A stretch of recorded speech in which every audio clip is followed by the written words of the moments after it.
Hello student, देखिए हम लोग बात करेंगे प्योर इंडक्टर के बारे में।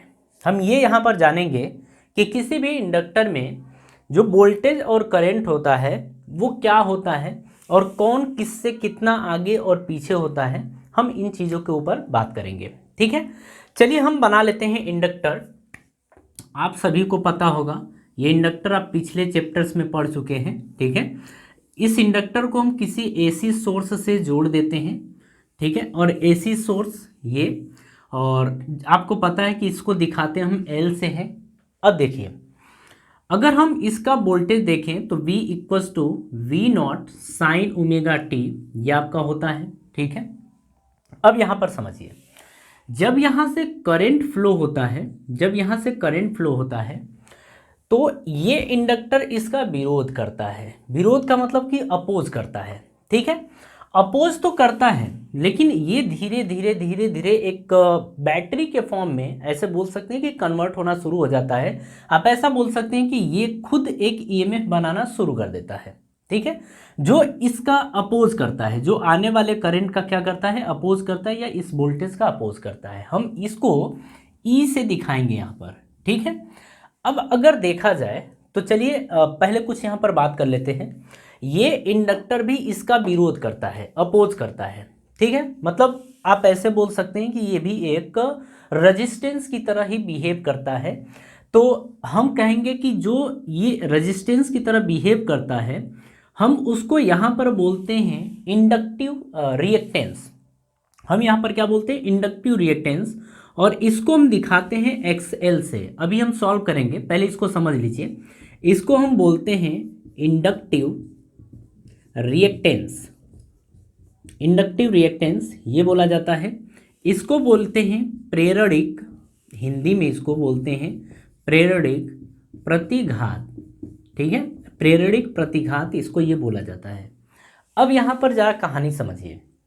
जो ये ईएमएफ की बात करते हैं, अगर कोई इंडक्टर यानी कि प्रेरकत्व जुड़ा हुआ है तो वहाँ पर जो ईएमएफ आता है, हम उस ईएमएफ की बात करते हैं। E is equals to minus L D I upon D T, ये आपका होता है, ठीक है। किसी टाइम पर बात कर लेते हैं कि जो ईएमएफ होता है E, वो होता है minus L D I upon D T, इसके बराबर ये होता है। ये चीज़ आपको समझ में आ गई। देखिए एक चीज़ यहाँ पर हम लोग लगाएंगे, केवीएल लगाएंगे। अगर हम यहाँ पर यूज़ करें, यूज़ केवीएल। अब जब केवीएल हम लोग यूज़ करेंगे तो यहाँ पर क्या देखेंगे कि ये जो वोल्टेज है और ये वोल्टेज है, इन दोनों का सम जो होगा वो ज़ीरो के बराबर होगा, क्योंकि ये एक क्लोज सर्किट है, बंद परिपथ है। और बंद परिपथ में जितने भी आपके पोटेंशियल डिफरेंस या जितने भी पोटेंशियल्स होते हैं, सभी का, जितने भी ईएमएफ बोल सकते हैं, जितने भी ईएमएफ होते हैं, सभी का सम क्या होता है, ज़ीरो के बराबर होता है। आप यहाँ पर लिखेंगे V plus E is equals to zero, आप ये लिखेंगे, ठीक है। अगर V की बात करें तो आप देख रहे हैं V equals to V naught sine omega T, आप ये देख रहे हैं। प्लस में E की अगर बात करें तो आप देख रहे हैं कि minus L D I upon D T, आप ये देख रहे हैं, इज इक्वल्स टू ज़ीरो। देखिए एक्चुअली क्या होता है ना कि हमें इसकी हेल्प से करंट कैलकुलेट करनी होती है, क्योंकि वोल्टेज तो हम कैलकुलेट कर चुके हैं, ठीक है। अब देखिए यहाँ पर इस वाले हिस्से को आप इधर भेज दीजिए। आप देखेंगे यहाँ पर V naught sine omega T आपका ये बनेगा, फिर minus plus minus minus L D I upon D T is equals to zero, आपका ये बनेगा। इसको उठा के इधर लेके आइए, आप देखेंगे V naught sine omega T is equals to L D I upon D T, आपका ये बनेगा, ठीक है। जरा एक काम करते हैं, यहाँ पर इसको इधर और इसको इधर लेते चलिए, कोई मतलब बस थोड़ा सा बढ़िया लगेगा इसके लिए। तो हम लिख सकते हैं इसको L D I upon D T is equals to V naught sine omega T, आप ये पुट करेंगे। जरा हम इस वाले हिस्से को हटाते हैं, ठीक है। अब इस वाले हिस्से का उतना काम नहीं है, बस आपको वोल्टेज एक्सएल की वैल्यू, मतलब एक्सएल आपको पता होना चाहिए कि एक्सएल होता क्या है, ठीक है।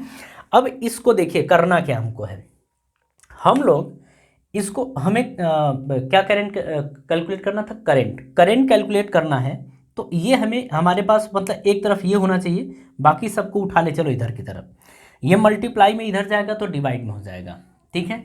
जरा देखिए, हम लोग डी आई इस साइड डी आई लिखते हैं, D I is equals to, अगर एल इधर जाएगा तो आपको पता है कि ये वी नॉट बाई एल ये आ जाएगा, वी नॉट, और ये जाएगा नीचे एल साइन ओमेगा टी, आपका ये आ गया साइन ओमेगा टी, आपका ये आ गया, और ये आपका डी टी बचा है, तो डी टी को भी आप इधर ही ले लीजिए, ठीक है।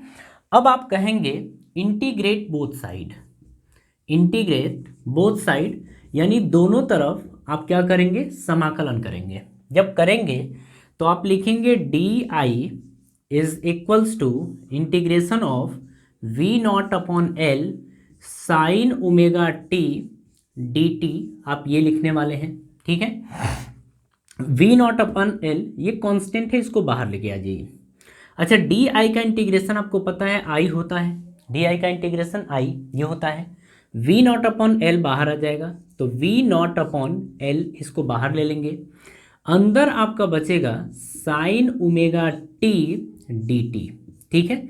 अब एक चीज़ आप ध्यान रखिएगा, साइन ओमेगा टी का जो इंटीग्रेशन होता है, साइन ओमेगा टी का जो इंटीग्रेशन होता है वो होता है, जैसे ये लिख दें sign omega T D T, इसका इंटीग्रेशन अगर किया जाए तो माइनस कॉस ओमेगा टी बटे में ओमेगा आता है। इंटीग्रेशन वाले केस में जो टी के आगे वाला हिस्सा होता है ना वो नीचे चला आता है, कहाँ चला आता है, नीचे, ये बात आपको ध्यान होनी चाहिए, ठीक है।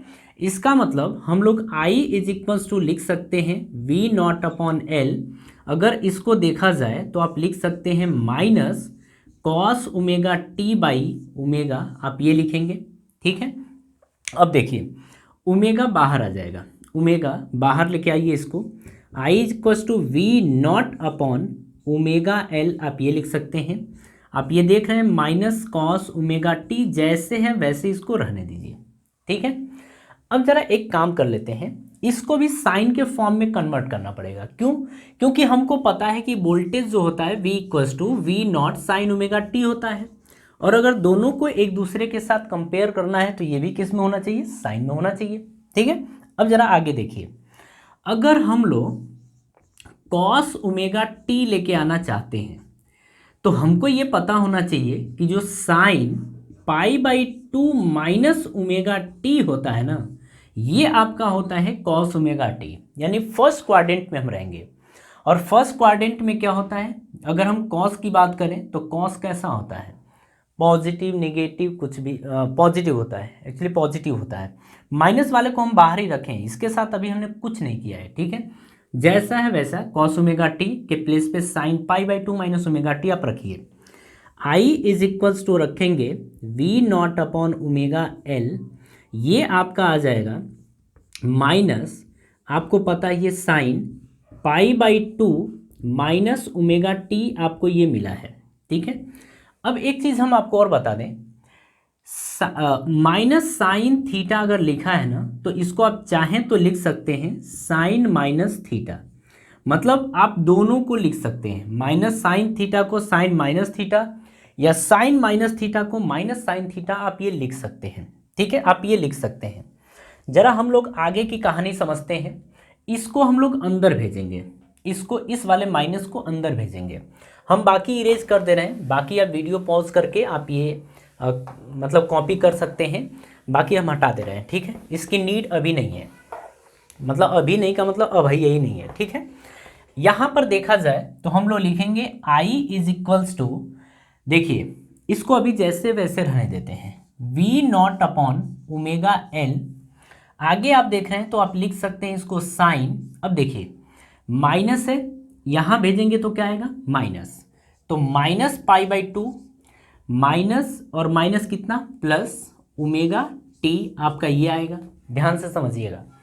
आप लिख सकते हैं I is equals to V naught upon omega L sine, आप चाहे तो इसको omega T minus pi by two आप ये लिख सकते हैं, ठीक है।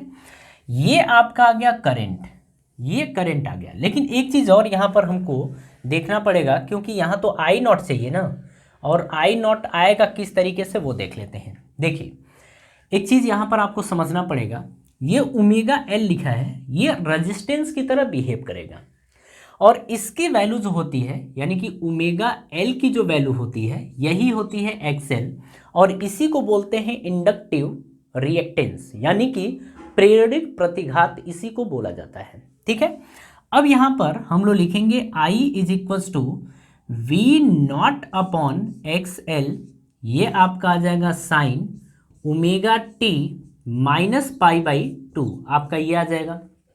अब यहां पर देखिए हम लोग बोलेंगे कि V not upon X L की जो वैल्यू होगी यही होगी I नॉट के बराबर, यानी पीक वैल्यू आपकी यही होगी। ठीक है, तो आप लिख सकते हैं I is equals to I naught sine omega T minus pi by two, आप ये ले सकते हैं। ठीक है, I is equals to I naught sine omega T minus pi by two, आपका ये आ गया। अब चला जरा ना दोनों को कंपेयर करते हैं, दोनों इक्वेशन को लिख लेते हैं। कहने का मतलब है कि जो वोल्टेज है वोल्टेज को लिख लेते हैं, करंट को लिख लेते हैं, फिर हम देखते हैं कि कौन कितना आगे कौन कितना पीछे है। अच्छा हाँ, एक चीज़ और बात कर लेते हैं फेज डिफरेंस के बारे में, यानी कि कलांतर के बारे में कि फेज डिफरेंस कितना होगा, आपको इतना ध्यान रखना है। फिर हम एक्सेल के बारे में थोड़ा सा आगे भी बात करेंगे। ठीक है, फिलहाल हम आगे थोड़ा देख लेते हैं। देखिए अगर हम लोग V की बात करें तो V इज इक्वल्स टू आप लिखेंगे V not sine omega T, आपको ये लिखना है। अगर यहाँ पर I की बात करेंगे तो आप लिखेंगे I not sine omega T minus pi by to, आपको ये लेना है। ठीक है, अगर यहाँ पर हम लोग बात कर लें फेज डिफरेंस यानी कलांतर के बारे में, तो फेज डिफरेंस आएगा क्या, तो phase difference is equals to आपको इसमें से ये घटाना है omega T minus pi by two में से आपको ओमेगा टी घटाना है। ये गया तो फेज डिफरेंस कितना आ गया minus pi by to, phase difference कितना आ गया माइनस पाई बाई टू, और माइनस पाई बाई टू आने का मतलब है कि जो आपका करंट है वो पाई बाई टू पीछे है। कितना पीछे है, पाई बाई टू पीछे है। ठीक है, अब अगर फेज डिफरेंस ये है तो ज़रा यहाँ पर देख लेते हैं। देखिए हम लोग ऐसे भी बना सकते हैं, अगर बात करें सपोज कर लीजिए ये करंट है, क्या है करंट, आप बताइए करंट कितना पीछे होगा, पाई बाई टू पीछे होगा, किससे, वोल्टेज से। अगर करंट इस पे रख दिए तो आपका वोल्टेज फिर क्या आएगा, ये आएगा, यानी कि ये बोलेंगे VL, क्या बोलेंगे VL, यहाँ पर ऐसे बोला जाएगा। मतलब हम कहेंगे कि जो रिएक्टेंस यानी कि प्रेरकत्व है इसमें जो करंट है वो पाई बाई टू पीछे है, मतलब पाई बाई टू वोल्टेज आगे है तभी तो करंट पाई बाई टू पीछे होगा, बात तो वही है।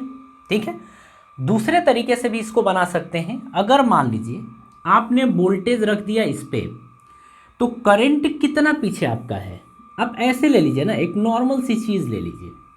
नॉर्मल सी चीज़ कैसे, हाँ अपन कुछ इस तरीके से भी बना सकते हैं इसको, फेजर डायग्राम को।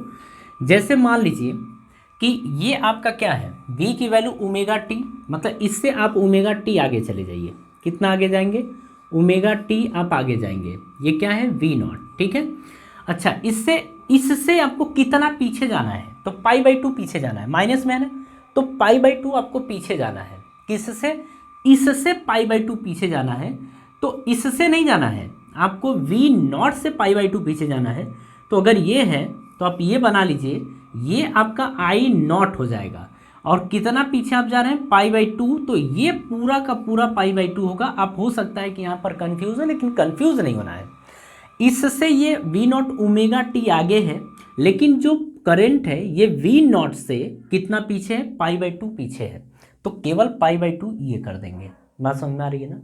तो इस तरीके से ये फेजर डायग्राम आपका तैयार हो गया। देखिए हर एक चीज़ को आपको ध्यान रखना है, हर एक चीज़ को आपको ध्यान रखना है। हम लोग जैसे जैसे आगे बढ़ेंगे सबकी ज़रूरत पड़ते चली जाएगी, ठीक है ना। एक काम करते हैं, इसको इरेज करते हैं और ज़रा हम एक्सेल के बारे में आपको बता देते हैं, इंडक्टिव रिएक्टेंस के बारे में हम आपको समझा देते हैं। आपने यहाँ पर एक चीज़ देखा है, आपने देखा है एक्सएल, और एक्सएल के प्लेस पे आपने देखा ओमेगा एल, और आप सभी को पता है कि ओमेगा की वैल्यू 2πf ये होता है, और इनटू क्या कर देंगे, एल कर देंगे।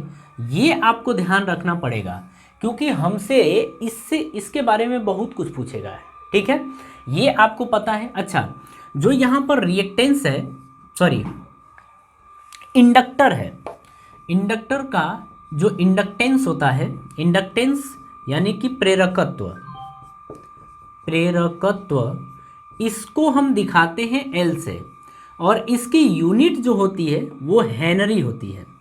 यूनिट क्या होती है? हेनरी, ऐसे लिख लीजिए हेनरी।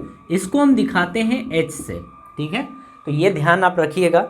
आपको कैपेसिटर की यूनिट भी पता है, ठीक है, फैरड या माइक्रोफैरड जो भी होता है वो हो जाएगा।